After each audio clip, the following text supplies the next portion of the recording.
Voici la photo du prince Louis Guagasou le Jeune. C'est en 1956. C'est en 1956. J'étais alors à Bruxelles sur l'invitation de Sa Majesté le roi Baudouin qui avait invité ceux qui l'avaient accompagné pendant son voyage en 1955. J'étais de ceux-là et j'en ai profité pour voir le prince qui m'avait toujours tenu informé de la possibilité de pouvoir étudier. C'est pendant ce moment-là que cette photo que j'ai prise. Il y a d'ailleurs une où j'étais avec lui. C'était en 1956. Et c'est alors qu'il m'avait demandé de rencontrer les autorités qui devraient plus tard m'aider à faire l'université. Cette photo, c'est une photo de 64. Le prince royal, son Altesse royale, le prince Ndare, était ici. Il était alors le prince Charles. Ça c'est le roi Yongwe, ça c'est Saint-Simon. Ça c'est Mbazu Mutima Joseph qui était ministre des Affaires étrangères. Ça c'était Pierre Ndou, qui était vice-premier ministre. Et ça c'est moi-même. Et ça c'est son Altesse royale. Nous rentrions avec Pierre Ngendandoum que vous voyez ici, et ici Nyankié, André et les autres, dont l'ambassadeur de Belgique. Je suis né sur la colline Rukiga, en province de Moranvia, le 29 septembre 1931. J'ai fait mon école primaire d'abord à l'école gardienne de Bouquet, et puis une partie de l'école primaire encore, mais j'ai terminé l'école primaire à Kiganda, avant de partir au groupe scolaire d'Astrida au Rwanda pour faire des études secondaires et faire d'assistant médical à la même place.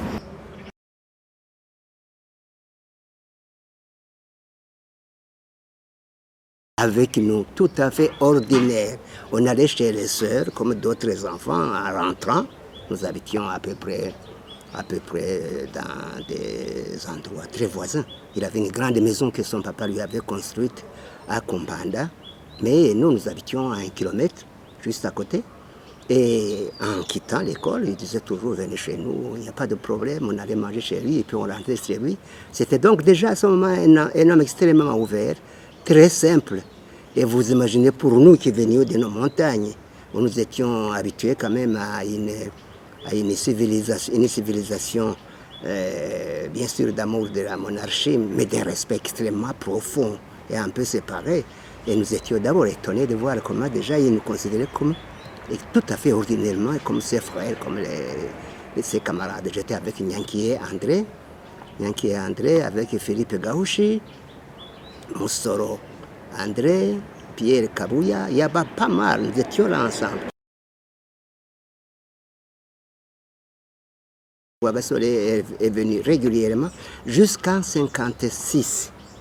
Jusqu'en 1956, quand il est venu, quand le roi Baudouin est venu en 1955, il nous a invités en 1956 en Belgique. Et là, Guagasou était encore là, on l'a trouvé là. Et j'ai trouvé, et c'est alors qu'on a vu que déjà, il nous avait parlé, pas de l'indépendance, mais d'abord de la formation universitaire, de la formation, de l'entrée régulièrement à l'université, de telle façon qu'on puisse être exactement comme les autres. Parce que dites-vous que la barrière de l'indépendance n'était pas du tout administrative, mais elle était aussi professionnelle. Il y avait comme une espèce, n'est-ce pas, de no man's land entre les deux formations. Il y a des gens qui avaient fait l'université, qui étaient comme ça, et c'était tous des blancs. Et nous étions de l'autre côté, dans la catégorie des collaborateurs. On ne pouvait pas y aller. C'est Guagasou qui d'abord, il y a eu, écoutez, mais tous sont les mêmes, il faut absolument aller étudier. Et c'est alors que lui m'a amené à ce moment-là, m'a montré, nous sommes allés ensemble, on a visité certains professeurs d'université, à Bruxelles et à Louvain, qu'il avait déjà rencontré. Et je me suis rendu compte qu'il avait beaucoup de contacts dans les milieux universitaires étrangers. Et comme vous savez très bien, des pays comme le Sénégal, qui ont déjà envoyé leurs députés au début du XXe siècle. Ils avaient une autre notion de l'indépendance des pays. Et à ce moment-là, ils étaient, eux, sur la Ouakat, qui préparait déjà l'indépendance des choses. Et lui, il était dans ce milieu, dans ces mouvances.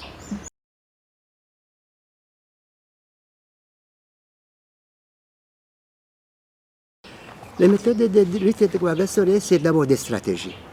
D'abord, la stratégie de Rwagasore, c'était que voulait-il? L'indépendance du Burundi, qui avait été occultée, comme je vous ai dit, elle existait, on a toujours été indépendant, mais on l'a occultée pendant 2 périodes de colonisation allemande et de tutelle belge. Rwagasore donc voulait qu'il y ait cette indépendance, c'était son objectif. Non pas un objectif simple, mais un objectif parce qu'il voulait faire le développement. Et c'est ça qui est dans le discours de Botanière. Il faut qu'on soit indépendant pour que nous puissions nous-mêmes nous développer et faire notre indépendance, pour que nous puissions exercer nous-mêmes notre propre développement. Et ce développement, comme il le dit toujours, il a été le tout premier à parler de 2 choses. 1, il faut faire un développement en sachant qu'on ne peut compter que sur soi-même. C'est l'autodéveloppement. N'attendez pas, c'est ce qu'il disait toujours. C'est vous-même. C'est déjà l'idée des coopératives. C'est vous.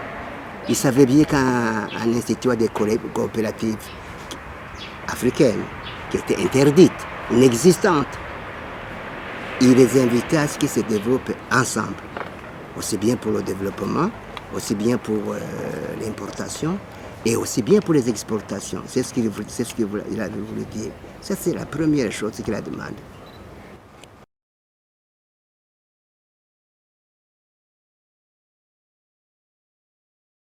Les Baroudis se sont quand même toujours considérés comme un peu indépendants. On considérait la tutelle comme un corps étranger, tout à fait à part. Même sur la crédibilité de l'administration, nous savions que quand même il y avait notre roi, qui avait ses assistants qui étaient des chefs et des sous-chefs, ainsi que le conseil supérieur du pays. Nous savions très très bien que nous n'étions pas du tout comme les... Nous étions un peu indépendants.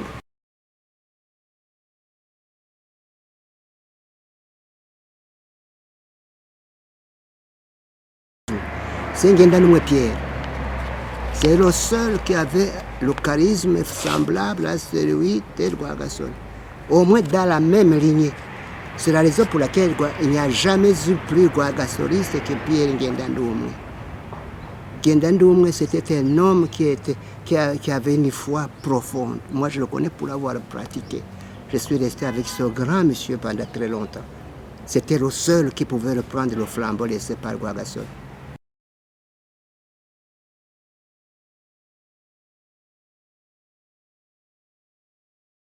C'est ma famille. J'ai ma femme et mes 4 enfants. Nous sommes des solidaires, nous sommes soudés. Et on a traversé des orages et des difficultés. On a parlé des choses, de l'une ou de choses. Je ne vous ai pas parlé des vicissitudes que j'ai vécues pendant les républiques, en particulier la première. Ça m'a fait de la peine. J'ai failli y passer, comme beaucoup d'autres. Tout à l'heure, on a parlé d'orage. Mais n'avait été ma femme, n'avait été mes enfants, mes amis qui étaient mobilisés par eux, je ne serais pas là. C'est la raison pour laquelle je suis toujours très heureux et très fier d'eux.